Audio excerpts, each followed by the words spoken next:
It was an incident that happened on the way back from the restroom to the room. Grandma, wait!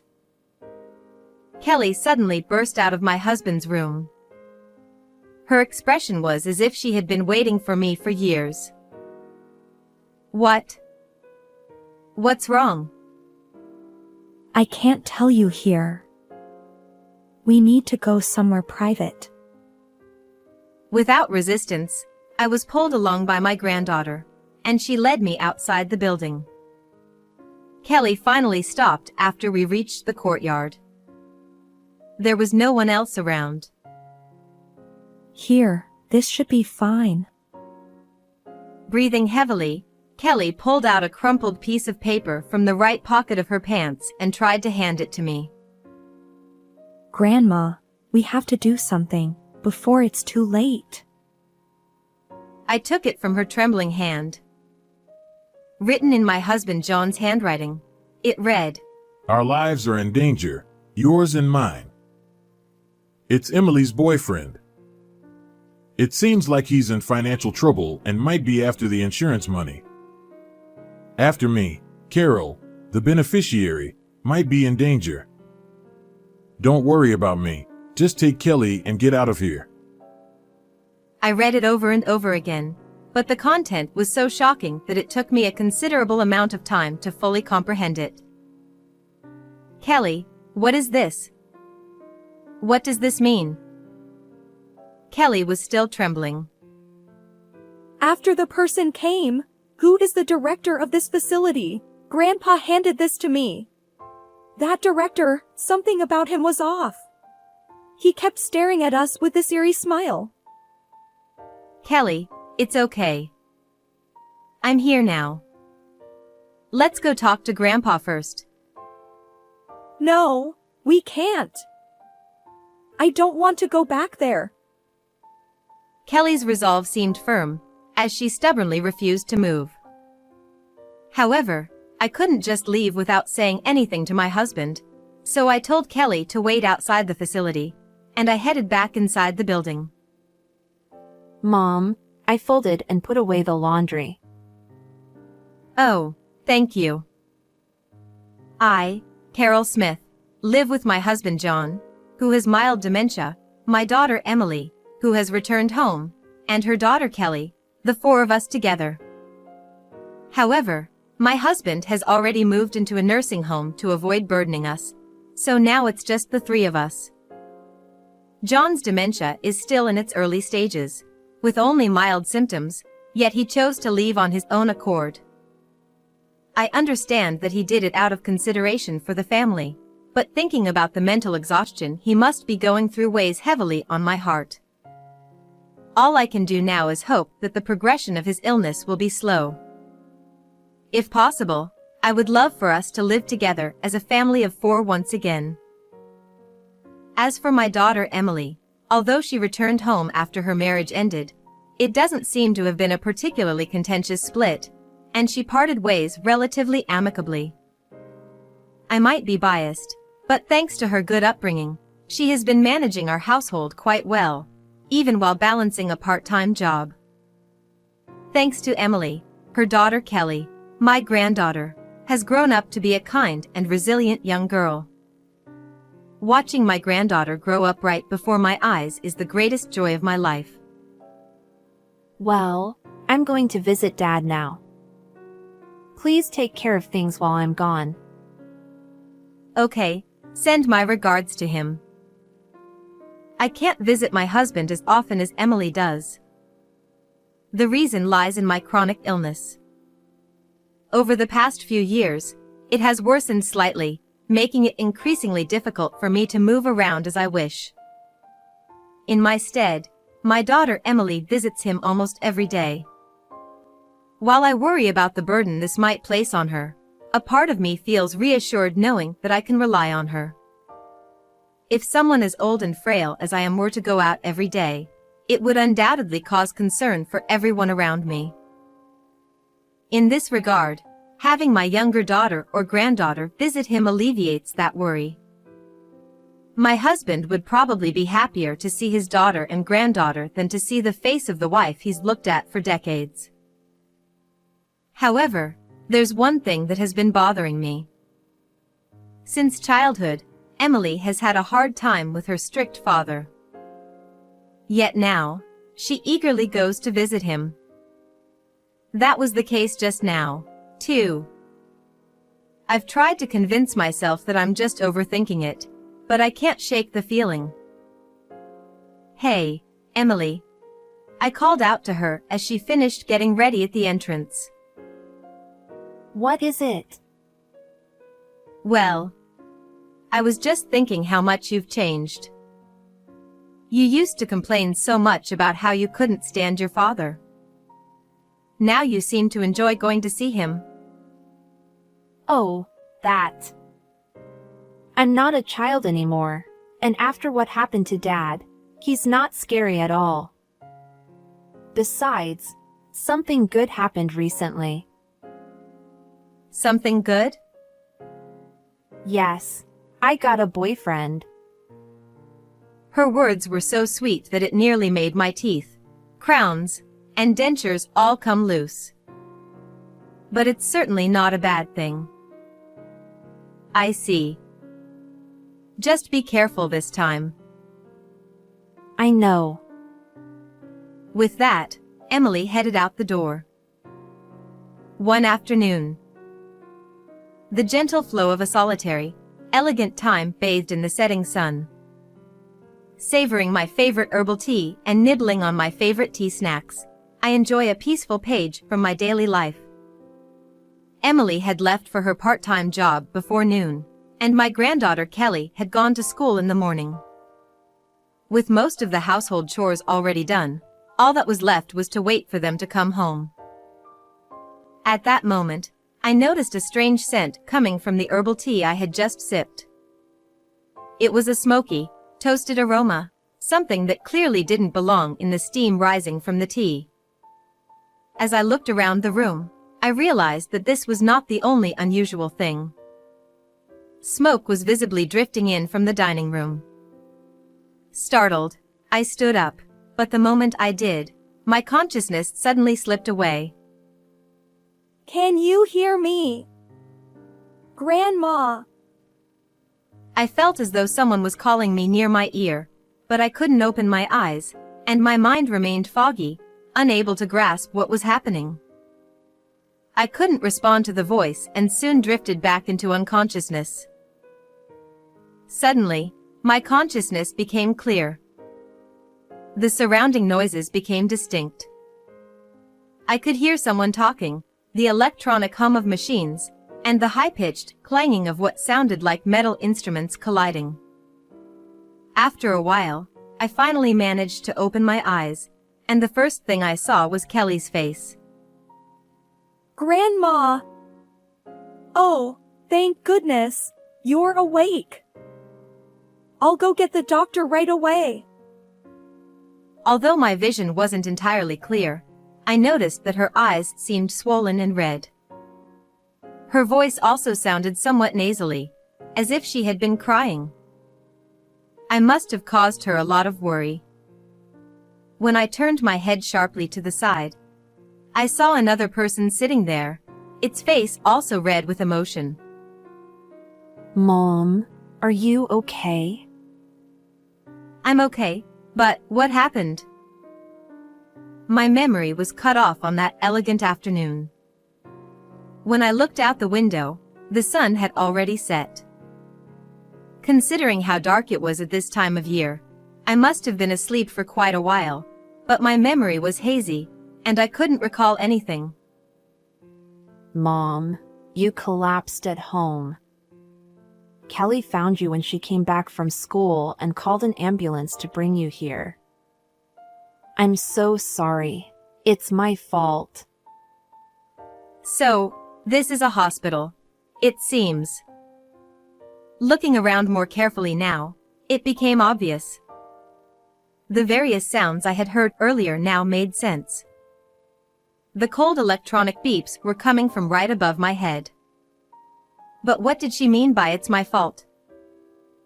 Emily, calm down. I'm okay for now. But what do you mean by my fault? You weren't even home today. You were at your part-time job, right? It's because I wasn't there. I think I left the fish grilling and forgot about it. I can't believe I did something like that. I'm really sorry. As the fog in my memory began to clear, it all started to come back to me. That's right. I smelled something burning besides the herbal tea. It must have been the fish in the oven burning. I must have passed out from carbon monoxide poisoning. Still, forgetting about the fish grilling is not like the usually meticulous Emily. She's not one to make such trivial, yet life-threatening, mistakes. If Kelly hadn't found me in time, who knows what might have happened if I had remained unconscious for that long. It sends chills down my spine just thinking about it. Honestly, I want to say a lot of things, but I'm not in the mood right now. Just make sure to thank Kelly. And of course, I have to thank her too. As we were talking, Kelly returned, bringing the doctor and a nurse with her. Her eyes were indeed red and swollen. It seemed there were no lasting physical issues, and I finally felt a sense of relief. At my age, even a small problem can easily turn into something serious. I'm just grateful to Kelly right now. Kelly, thank you. If you hadn't saved me, I might not have made it. I'm just glad you're okay. I was really worried. Mom, please be more careful so something like this doesn't happen again. I'm really sorry. At that moment, a thought suddenly crossed my mind.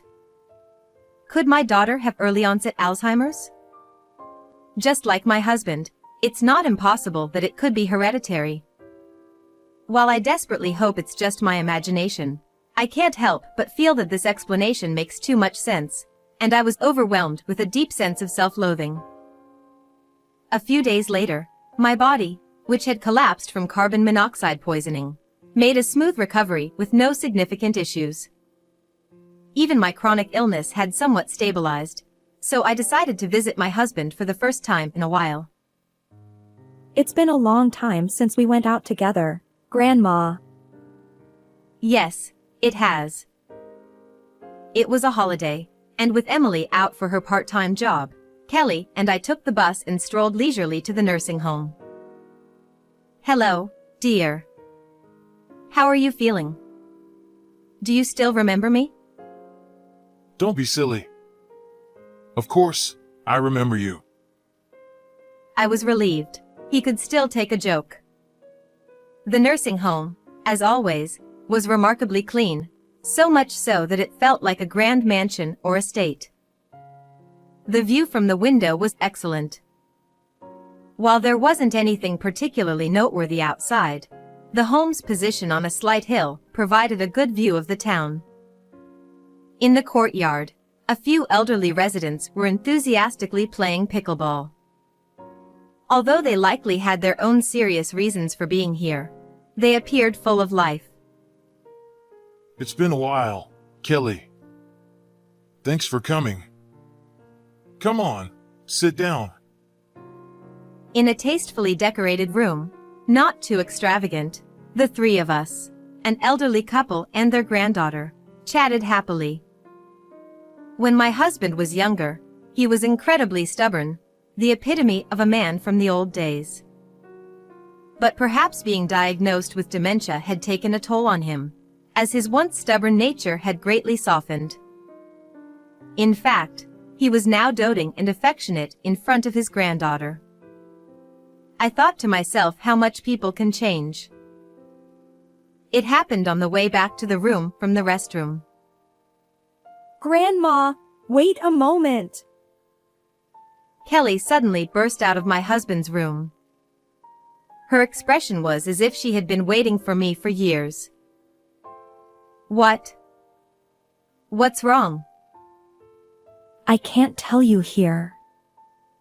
We need to go somewhere private. Without resistance, I let my granddaughter lead me outside the building. Kelly finally stopped after we reached the courtyard. The group of pickleball players I had seen earlier was gone, leaving the garden empty. Here, this should be fine. Breathing heavily, Kelly pulled out a crumpled piece of paper from the right pocket of her pants and tried to hand it to me. Grandma, we have to do something before it's too late.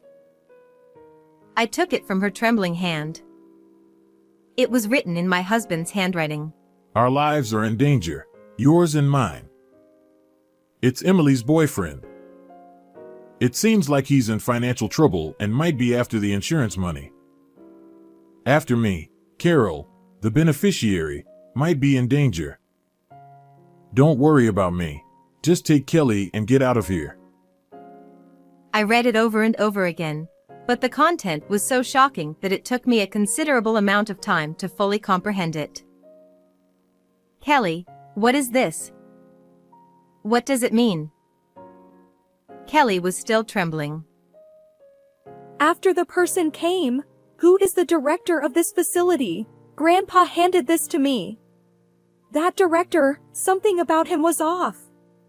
He kept staring at us with this creepy smile. Kelly, it's okay. I'm here now. Let's go talk to Grandpa first. No, we can't.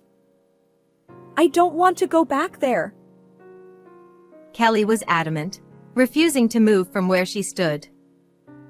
However, I couldn't leave without saying anything to my husband, so I told Kelly to wait outside the facility while I headed back inside the building.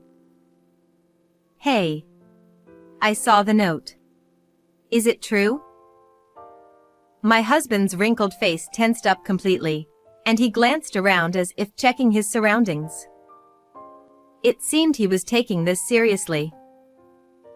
Yes, it's true. It might sound strange coming from someone with dementia, but I clearly remember that conversation. It's stuck in my head and won't go away. Something about his words struck me as odd, but I couldn't quite figure out what it was. In any case, don't worry about me. Take Kelly and get out of here. Come back once things have cooled down. Until then, find somewhere to hide. There was no doubt. His words contained no lies or jokes. It was the voice of someone who was utterly consumed by fear. Shortly after Kelly and I returned home, Emily came back from her part-time job. She seemed unusually cheerful. The contrast between her mood and the fear Kelly and I had experienced at the nursing home was stark. You went to see Dad today, didn't you? Thank you. It's nothing. Oh, by the way, my birthday is coming up in 2 weeks, right? I'm going to bring the boyfriend I told you about before, so make sure to treat him well. What a situation. I almost refused outright, but I stopped myself just in time. This wasn't the moment to act openly. While I hadn't fully accepted my husband's words, his serious warning had planted seeds of doubt in my mind. I realized that I might need to take some action. I thought hard and came to a conclusion. I would hire a detective to investigate this boyfriend and find out what kind of person he really was. This was the best resistance my old bones could muster. All right, I replied. The next day, I promptly visited a detective agency. The request was simple. I want you to investigate my daughter's boyfriend.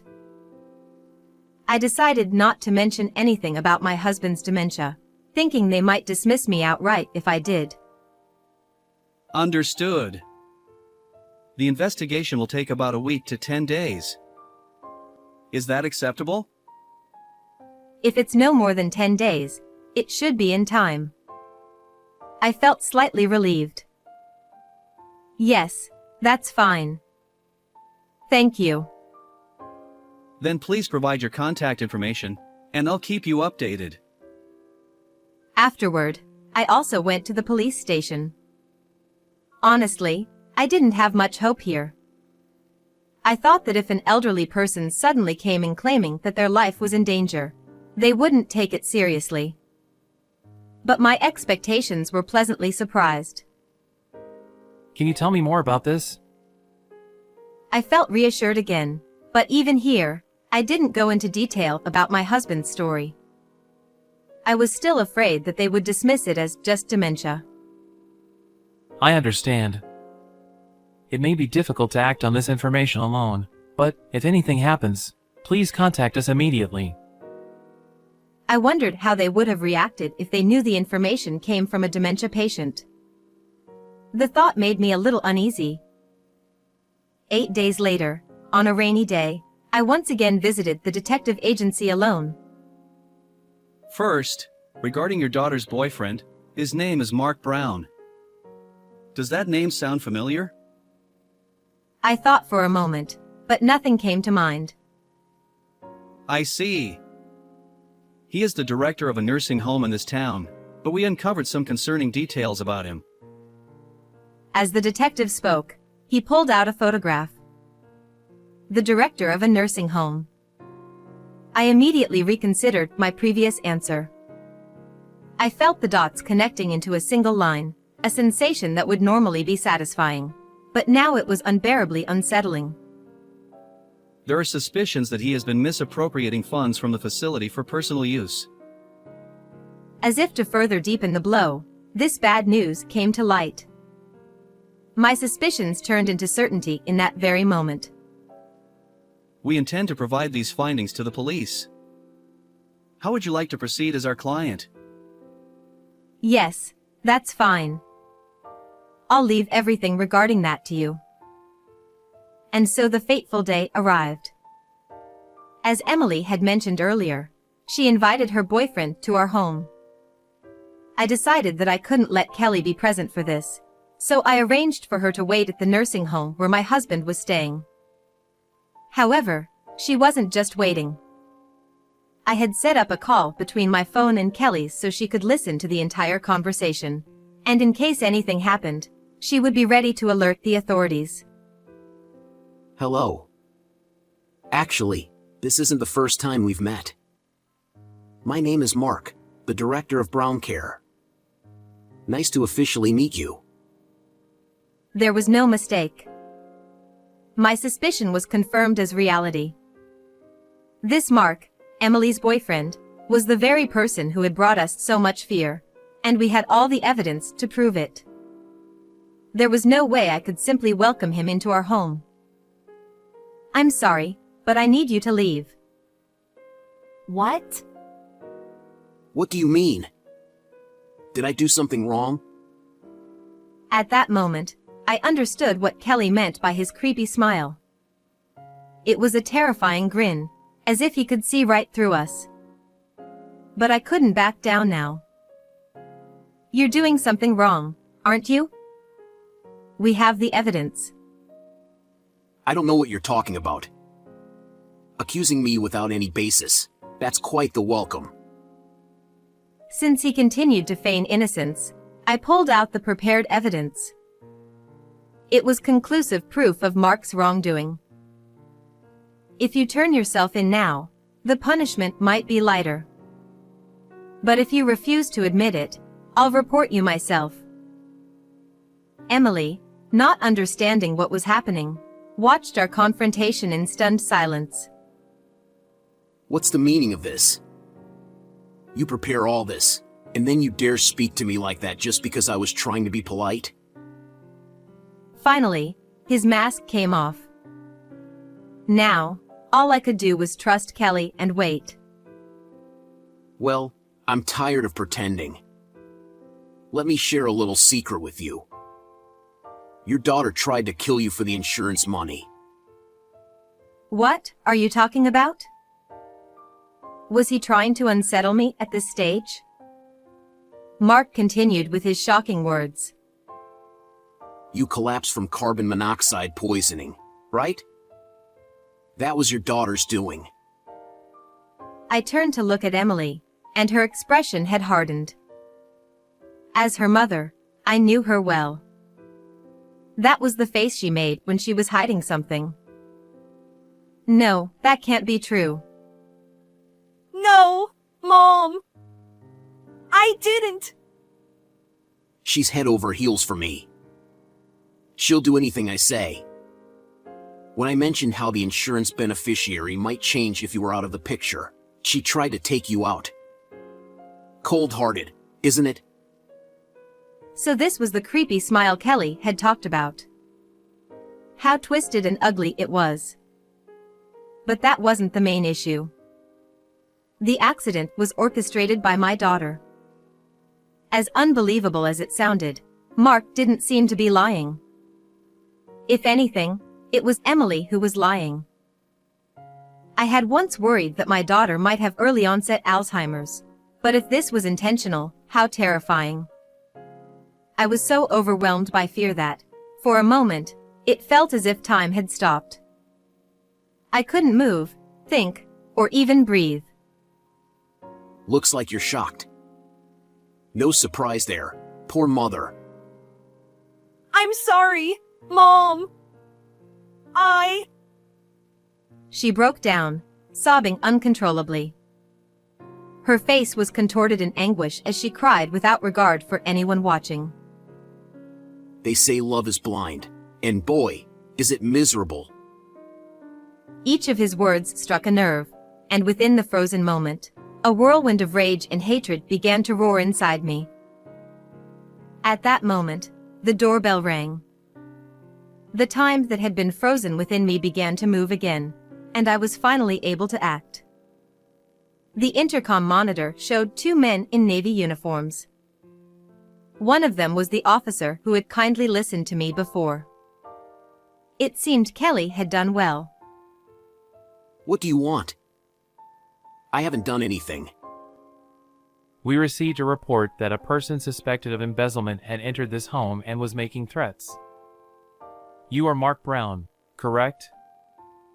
We need you to come with us to the station to answer some questions. I refuse. This is a voluntary accompaniment, isn't it? If you're taking someone, take her. She's the one who tried to kill her own mother, a would-be murderer. Is that so? Even if that's true, how do you know about it?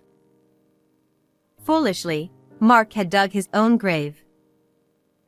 And by the way, this isn't voluntary. This is a warrant for your arrest. Your name is on it. It seemed the detective had also done his due diligence. The situation had shifted from 2 against 1 to 2 against 3.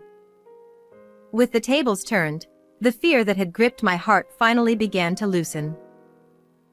At 8:35 p.m., you are under arrest on suspicion of embezzlement. Even so, my heart wouldn't stop pounding. The fear of what had just occurred made my heart beat heavily, as if to emphasize the gravity of the situation. Also, we need to ask you about this attempted murder, so you'll need to come with us as well. Emily was still crouched on the floor, crying. She could no longer bear the weight of her guilt. It's no wonder, given that she had tried to harm her own parent. But what was Emily thinking when she decided to go through with this plan? Did she believe that if the attempt failed, she wouldn't be held accountable? That must be it. Otherwise, she wouldn't have so casually talked about introducing her boyfriend. I suddenly realized just how much I had failed in raising her. I never imagined my own daughter could be so foolish. Finally, a thought struck me. Emily's first words when I was taken to the hospital. I see. That I'm sorry back then, that's what it meant. How are you finding the new place? Oh, it's not bad. If anything, I'm just worried we're putting a bit of strain on you all. It's not much different. A 15-minute drive has just turned into a 30-minute drive. That's all. Is that so? After the incident, my husband was moved to a different nursing home. It was the obvious choice. As John mentioned, the new facility is a bit farther away than the previous one, but the peace of mind it offers makes the distance insignificant. For some reason, however, my husband's condition has slowed its progression, and his doctor even suggested He might be able to spend time at home again in the future. there's nothing more wonderful than the idea of John and I watching our granddaughter grow up together. However, I didn't want to cause unnecessary worry, so I haven't told John about what happened with Emily. The only regret is that Kelly found out the truth. While I couldn't think of any other way, I never expected to reveal such a harsh reality. Yet, Kelly responded bravely, saying, It's okay, Grandma. You're still alive, after all. I later heard from the detective agency that Mark, the subject of the investigation, was charged with embezzlement and incitement to murder, and Emily is currently being held in custody on charges of attempted murder. Honestly, I still haven't fully recovered from the shock. I'm less concerned about myself, but when I think about Kelly, who will likely be left alone in the not-too-distant future, my heart aches. That's why, at the very least, I need to stay healthy until she finds a life partner. With that in mind, I've started paying more attention to my health from various angles so that we can spend as much time as possible with Kelly. What did you think of this story? Don't forget to subscribe to the channel. I'll see you in the next video.